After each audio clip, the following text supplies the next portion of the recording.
Sahabat hikmah di balik kisah.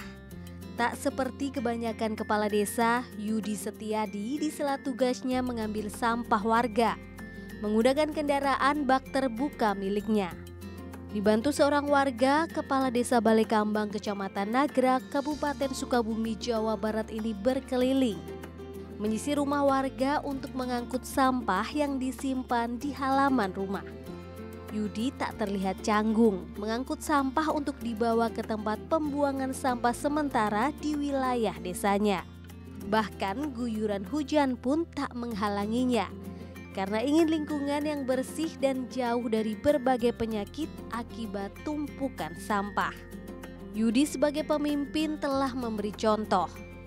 Yang tak kalah penting, peran serta masyarakat bersama instansi lainnya untuk ikut membantu menjaga kebersihan dengan tidak membuang sampah sembarangan yang bisa akibatkan banjir.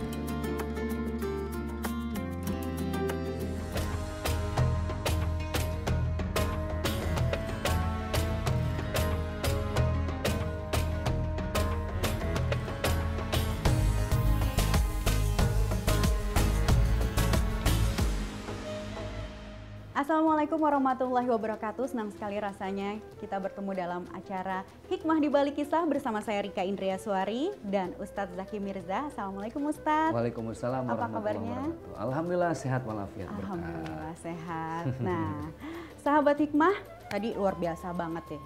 Sosok pemimpin yang bisa dijadikan panutan. Jadi benar-benar langsung terjun ke lapangan mengambil sampah gitu Ustadz.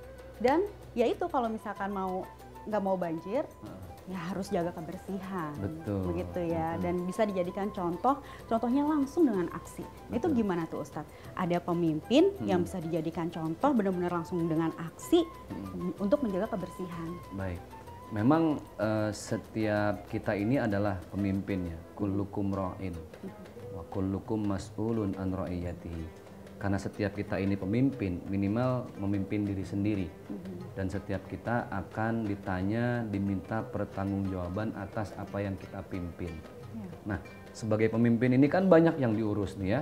Walaupun hanya tingkat RT, jangankan RT. Selain dia bikin ngurus KTP warga gitu kan, ngurus ada orang musibah, meninggal, belum lagi urusan kebersihan.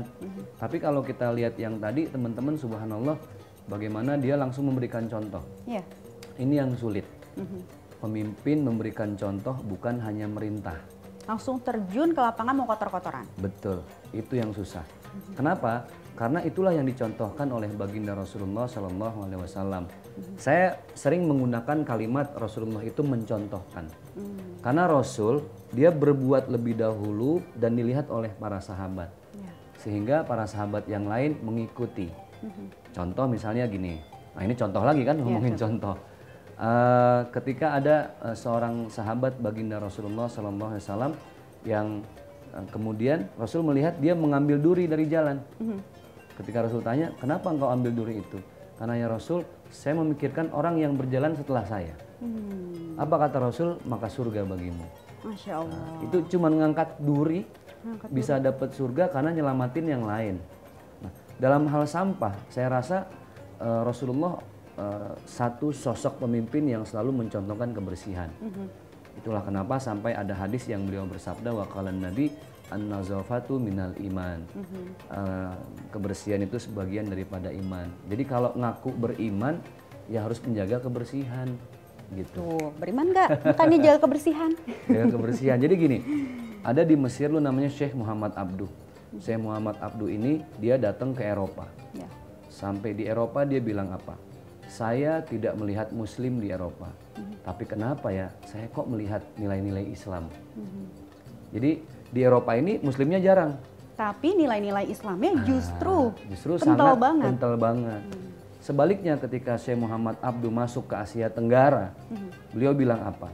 Saya melihat banyak Muslim di sini, tapi saya tidak melihat Islam di sini. Karena merinding, nggak ada yang mencerminkan. Muslimnya banyak tapi nggak disiplin, terus nggak buang sampah pada tempatnya. Ya contoh yang nggak usah jauh-jauh ya, kita kalau ke Singapura aja kan beda banget sama kita. Lampu merah ya orang benar-benar berhenti. Lampu hijau jalan. Kuning mereka berhenti. Berhenti untuk tidak berjalan. Kalau di kita kan beda. Kalau kuning itu main hajar-hajaran pokoknya. Siapa yang duluan jangan sampai kena merah kan gitu. Nah ini dari sini saya beda. Makanya disiplin itu bagian dari Islam. Kebersihan pun bagian dari Islam. Jadi orang Islam yang sholatnya rajin, badannya pun harus wangi. Orang Islam yang tahajudnya rajin, harus rapi. Nggak boleh kelihatan kucel dan kumal. Bukan harus mahal ya. Sederhana tapi kelihatan rapi.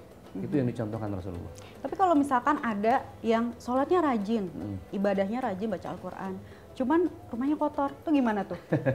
Karena jelas yang namanya ibadah itu contoh sholat. Sholat itu punya tujuan. Kenapa sih Allah nyuruh kita sholat? Inna sholata tanha anil fahsya'i wal munkar. Kan Allah berfirman seperti itu. Sesungguhnya sholat itu mencegah orang yang sholat dari perbuatan keji dan mungkar. Tapi kadang tuh ada aja alasan. Nah, berarti sholatnya tidak memberikan dampak yang positif. Harusnya dengan sholat itu dia berpikir, oh saya nih orang yang mendirikan sholat. Berarti nilai-nilai yang ada dalam sholat harus saya jaga. Misal, boleh nggak sih kita sholat dalam keadaan bajunya kena najis? Kan nggak boleh. Berarti itu ada unsur kebersihan. Betul. Bahkan sebelum sholat pun kita disuruh berwudu. Nggak ada air pun kita disuruh bertayamum. Wudu dan tayamum itu simbol bahwa kita harus tetap menjaga kebersihan. Jadi pelajaran dari sholat sebenarnya jelas. Orang yang sholat harus belajar menjaga kebersihan. Kalau misalkan ngomongin soal kepemimpinan, sebenarnya kalau misalnya dalam Islam sendiri, pemimpin idaman dalam Islam tuh seperti apa sih? Pemimpin itu prinsipnya Allah Subhanahu wa taala berfirman, a'udzubillahi minasyaitonirrajim, qu anfusakum wa ahlikum nara. Perintahnya objeknya laki-laki nih. Karena laki-laki memang seorang pemimpin dalam rumah tangga. Qu anfusakum, selamatkanlah dirimu. Objek pertama laki-laki sebagai pemimpin. Baru setelah itu wa ahlikum, keluarga. Jadi nggak usah kita ingin merubah dunia dulu deh. Nggak usah kita ingin merubah satu provinsi dulu deh. Coba deh introspeksi, kita udah jadi pemimpin yang benar belum buat istri dan anak-anak kita. Nah, sebelum kita ingin dihormati sama istri dan anak-anak kita, ingin dimuliakan sama mereka, coba koreksi diri sendiri. Kira-kira kita sudah memimpin tubuh kita ini untuk kebaikan apa belum? Gitu. Jangan-jangan ini telunjuk sering marah-marah. Sering nunjuk-nunjuk, sering maki-maki orang. Astagfirullah, iya kan? Dengerin tuh yang suka marah-marah, yang suka emosi. Nah itu yang nggak boleh.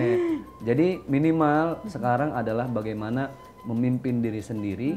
Dan dengan memimpin diri sendiri, merubah diri sendiri, maka dunia akan ikut berubah. Masya Allah, luar biasa ya. Jadi dari diri sendiri bisa merubah dunia. Betul. Asal ya itu, benahi diri sendiri Benahi dulu. diri sendiri. Begitu ya Ustadz ya. Nah setelah ini Ustadz, ada pertanyaan nih dari jemaah Hikmah di Balik Kisah.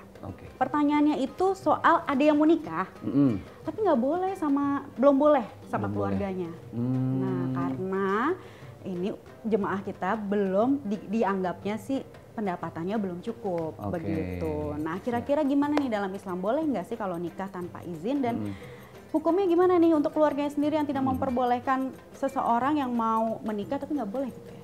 Hukumnya seperti apa? Nah nanti akan dijawab oleh Ustadz Zaki. Jadi jangan kemana-mana, tetaplah di Hikmah di Balik Kisah.